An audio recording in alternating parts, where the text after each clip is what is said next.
Black people owned the majority of that land for generations and generations and generations. It had been 65 years our home had been there. And we had the house torn down.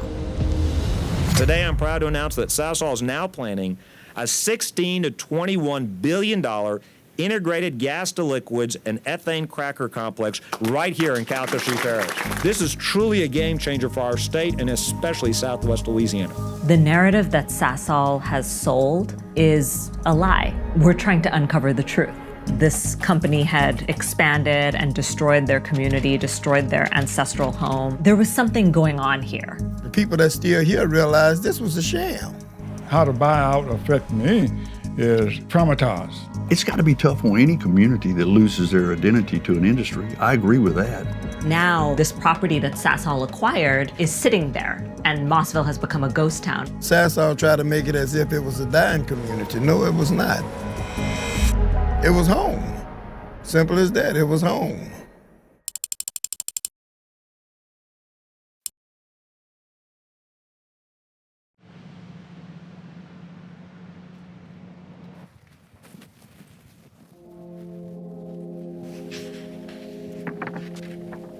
This is Mossville in 1934. It feels really heavy looking at this because you can see the names of the property owners of each tract of land. Here's Jack Moss, James Moss, Lawrence Moss. To think that now this looks nothing like this anymore. All of that history. My name is Ruha Nagra, and I'm a human rights attorney at the University Network for Human Rights. And for the last couple of years, I've been working closely with the Mossville community to uncover the story of the Sasol buyout. What Sasol has done is enact a violence on the community of Mossville and then reframe it as some sort of a gift or a blessing. Mossville is a historically Black community. It was founded in 1790 by enslaved people who were freed and settled in Mossville and created what became a safe haven. Still today, there are families there who trace their roots back to the original founding families of Mossville. This was our home. We had a fishing hole where we can go fishing, we can walk down the track. Mm-hmm. We had gas station, Black owned. We had stores, Black owned. We had a community for our own, and it was just joy. It was nice living here in Mossville. It was a small knit community. The children played in the yards and there wasn't no crime. People had gardens, people had chickens and cows, and it was just a nice rural community. In the 1940s, industry started creeping in and encroaching on Mossville. Mossville is about 5 square miles in area. Today, there are 14 industrial facilities surrounding Mossville. Sasol is one of them. When the Sasol expansion was first announced in 2011, which consisted of 2 additional proposed plants, an ethane cracker and a gas-to-liquids plant, local officials in the Lake Charles area, all the way up to the governor of Louisiana, Bobby Jindal, were over the moon about it. Today's event underscores the truly great outcomes that can result from leveraging what's best about Louisiana and linking our state's energy assets with one of the most innovative energy and chemicals companies in the entire world, and that's Sasol. All you heard was, this is the best thing that's ever happened to Southwest Louisiana. Community members weren't consulted when Sasol and the state of Louisiana decided to facilitate this expansion. Residents of Mossville found out about it in the news. And then Sasol claims it was just doing the people of Mossville a favor by giving them the choice to be bought out.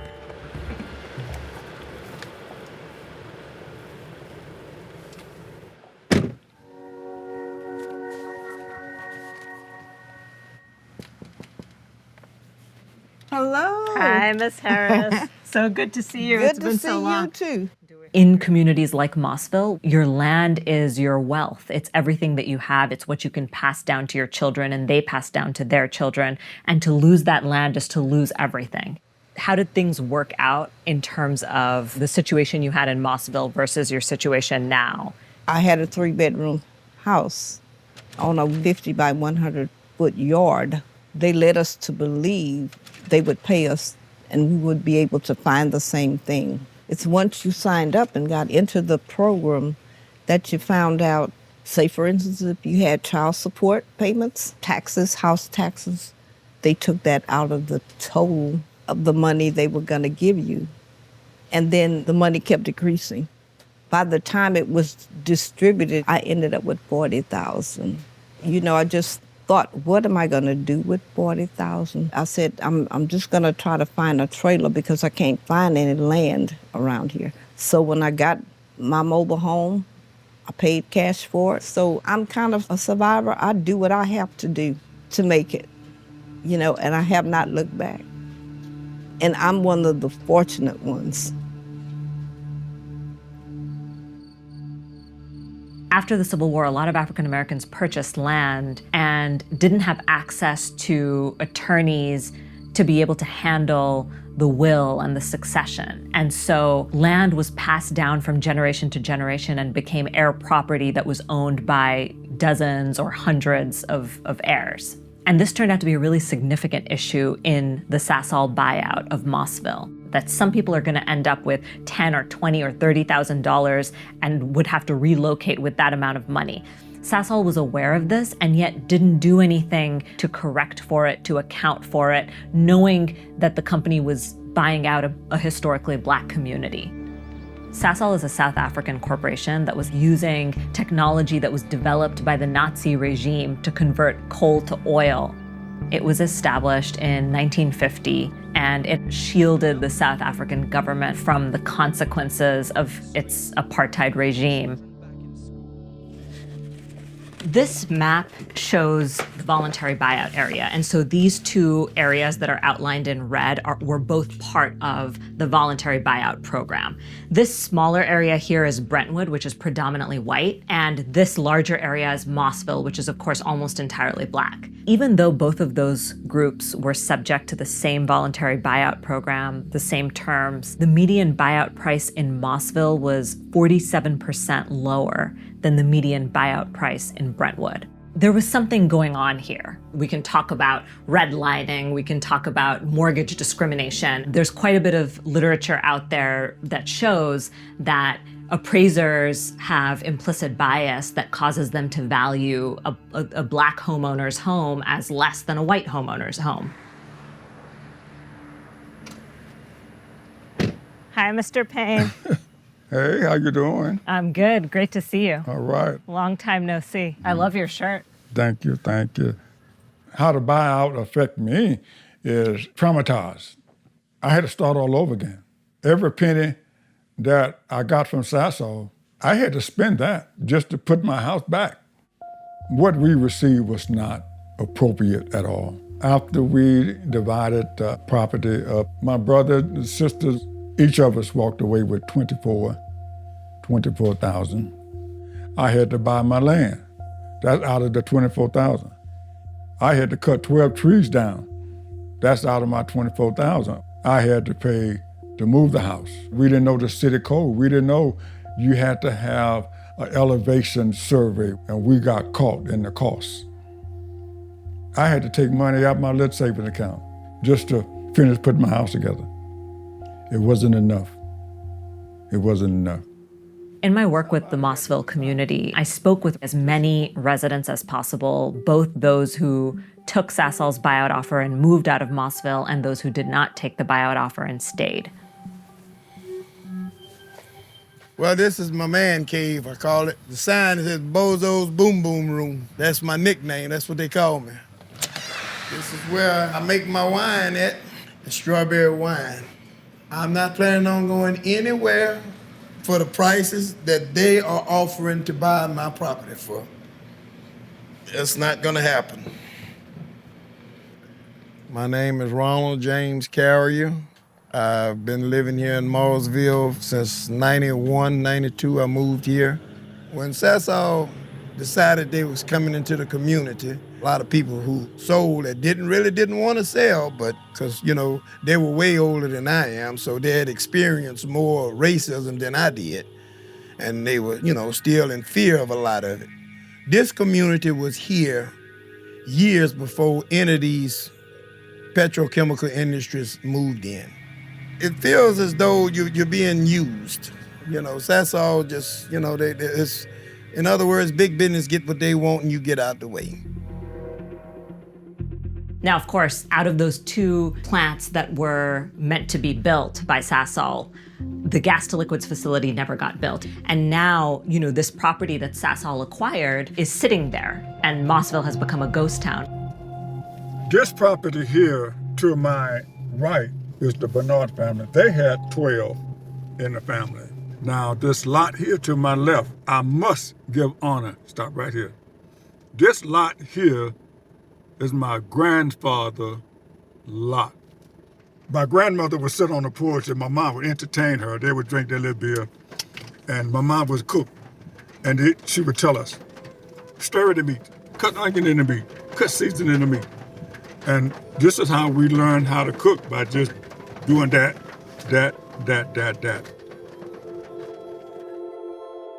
When you drive through Mossville, you see a lot of empty lots. You see foundations where houses used to be. Another thing I heard over and over again, the trauma of having to demolish your own home. It had been 65 years. Our home had been there. And, you know, we had the house torn down. It really makes you wonder, what was this all for? What was this dislocation and this displacement for? What did it achieve? It's never going to be in an industry's interest to live right up against a residential community. There's a potential, obviously, for dangerous explosions, accidents, emissions, spills, leaks. That's why it was in Sasol's interest to try to get as many people out as it could. Even when we was kids, you can look outside where we lived at, and the backdrop at the plant stayed orange and yellow. Orange and yellow. And we thought it was pretty, but it wasn't. We had no idea that that was sulfur and all type of chemical that was being released. Mossville is in the top 1% of the most toxic air in the state of Louisiana, according to EPA data.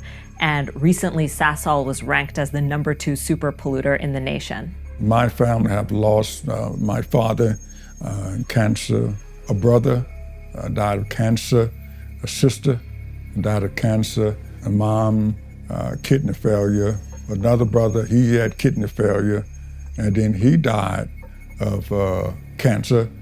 What I can remember like it was yesterday, they put signs at the end of the street saying that the water was okay to drink. And I'm wondering, why would someone have to say that water is okay to drink if it's okay? Right. I would question that. Our story for Mossville has been one death after the other over the years, but we believe that the origin has always originated from the toxins that we're living under and the soil being contaminated and also the water. I don't feel like there's a whole lot of pollution in this area. I just want to be honest with you. I've grown up around the industries, and if you look out across there, you see clear skies. The white stuff you see coming out of those stacks is usually steam. Mossville has never had political autonomy. Hal McMillan represented District 14, which is the district that Mossville is located in, on the police jury at the time of the buyout. Can you think of an example of a concern that your constituents in Mossville brought to you with respect to the buyout that you then took up with Sasol, and what was it? I guess the main thing would be trying to get as much money in the buyout as we could for them. I'm not their agent, real estate agent, or I'm their police juror, and I do different things than that. Everything I heard from my perspective seemed like a good deal. Now, did some people feel like they should have been offered more money? Yeah, absolutely. Everybody wants to get as much money as they can for their own family and their own benefit. I personally feel like it was fair. It's a huge economic boost to Southwest Louisiana. Why is it worth it to expand a facility in the name of progress and economic development at the cost of a historically Black community?